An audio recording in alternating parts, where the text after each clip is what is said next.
Hi guys, this is Tony with Geek Designs, and today we're going to talk about, do you have what it takes to be a freelance graphic designer? Remember, design videos come out every Monday, so stay tuned for that. And starting off, a lot of graphic designers in school want to become freelance designers. I mean, it sounds perfect. You get to work on your own time, you get to work with what clients you want to work with, you don't have a boss. But the thing is, it's not the easiest thing in the world. And a lot of people don't have the chops to make it work. It's going to take a lot more than having a good portfolio to make it as a freelance designer. Yes, this is going to be another business talk, but don't go. You're going to need this. The thing is, once you decide to become a freelance designer though, you became a business person. You have to have that mentality or else you will not make it as a designer, or a freelance designer in that fact. You have become an entrepreneur and you have to make money.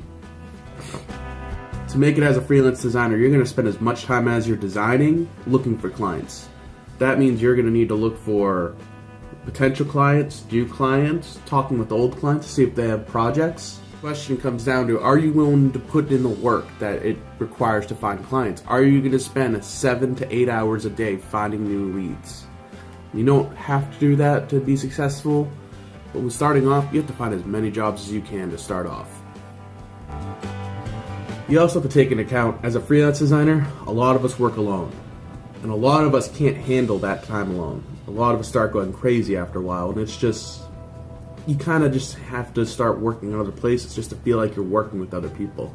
Some people go to coffee shops, some people go to bookstores. It's just, sometimes you have to get out of your own little office or corner in the room to get your head straight and figure out new ways of attacks for designs. You also have to get comfortable talking in meetings and sales pitches about, why work with me? Why should you do my services over the millions of other people that are doing graphic design in the world? The thing is, you have to stand out. If you can't figure out how to stand out in your industry, something might be a little bit wrong. You might have to step back and maybe find a different plan of attack, or even maybe reevaluate if you should be a freelance designer. Maybe you might be better as an in-house designer or work at an agency. You're also going to have to do uncomfortable talks, like talking about money, talking about how much money you want up front or how much money you want after the job. You have to get comfortable talking about this. A lot of people aren't as designers. It's just not in our nature. We are creatives. We want to make pretty pictures. But the thing is, when it comes down to it, we all want to make money. So you have to get comfortable with it. And if you're not at that state, I don't know if you'll be able to make it as a freelance designer. And if you're not comfortable with this, that's fine. Not a lot of designers are comfortable talking about business. But that means you need to start looking for a partner who is comfortable talking about business and talking about sales and numbers and all this stuff that designers aren't comfortable talking. It's okay to admit if you need help. I mean, as designers and starting off people, we sometimes feel like that we have to be doing it all ourselves. The thing is, if you can't do it yourself, admit it. Find someone that you can work with and help you grow. If they're willing to help you grow and they grow at the same time, it's a win-win for both of you. It's not an ego contest, it's to get going off the ground. That's the hard part. And if you can't do that by yourself, why not bring someone else in? It just makes sense. You also have to take into account, can you handle when stuff's going to get rough? As designers, as a business person, as just a business in general, there are going to be times when it gets rough. Are you going to be mentally prepared for when that happens?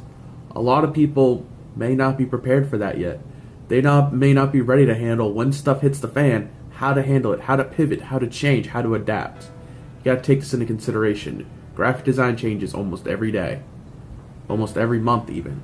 So you have to be ready for when a change happens to accept it instead of running away from it saying, no, no, no, no, no, this is the way it used to be. You have to adapt, you have to change. If you don't, you're going to hit rough patches, and those rough patches may hurt you worse than you think. That's going to do it for this one, guys. I hope this one really helped. To just recap real quick, it's not always easy to be a freelance graphic designer. You have to be ready to pivot and change when things happen. You have to be business smart, or at least be comfortable talking business smart. If you're not, find someone who is. And most importantly, if I didn't cover anything that really helped you, leave it down in the comments down below and I'll get back to you. Remember, design videos come out every Monday, so get subscribed for that if you haven't already. I'll see you guys next one. Bye.